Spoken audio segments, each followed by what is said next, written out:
बहुत सुंदर एगो हल्दी के गीत बा। यूट्यूब पर जाए लो तो सब्सक्राइब कर दे लो, एगो लाइक जरूर कर दे लो। एगो लाइक कैला में का जाता है आप लोग के, उतने से हमनी के कुछ मान सम्मान बढ़ जाता है। तो आप लोग हम लोग का मनसा पूरा हो जाए, आप लोग सहारा दें। कम से कम आप लोग इतना तो कर दीजिए, आप लोग के तो पैसा लागत नहीं खे। तो एक लाइक कैले में का जाता बताई लो आप लोग। सही बात। देखी जा हल्दी का गाना बा। शादी करके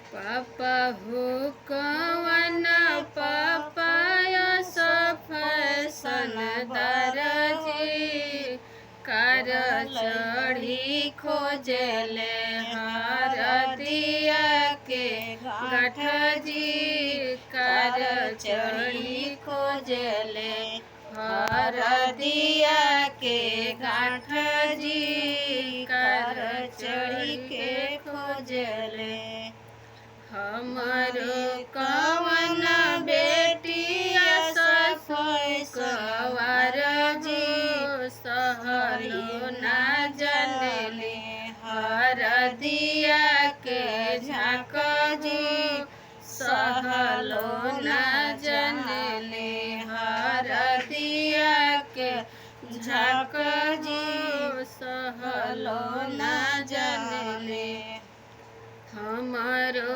कवन चाचा सफैसन दरजी कर चढ़ी खोजले हरदिया के गाठ हो कर चढ़ी खोजले हरदिया के गाठ हो कर चढ़ी खोजले हरदिया के गाठ जी कर चढ़ी खोजले हमारो कवन बेटिया ससुकवार जी सहलो ना जनले हरदिया के झाँक जी सहलो ना जनले हरदिया के झाँक जी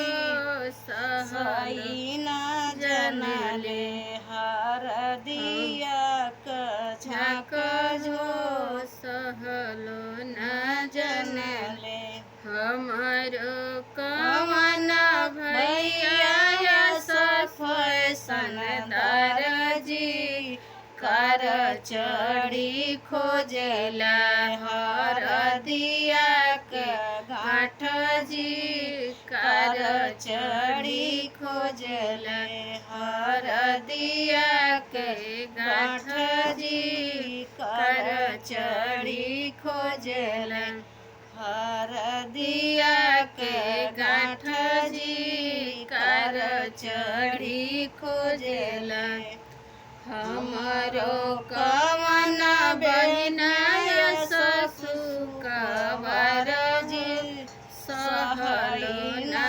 जनली हरदिया के झाँक जी सहलो ना जनली हरदिया के झाँक जी सहलो ना जनली हरदिया के झाँक जी सहलो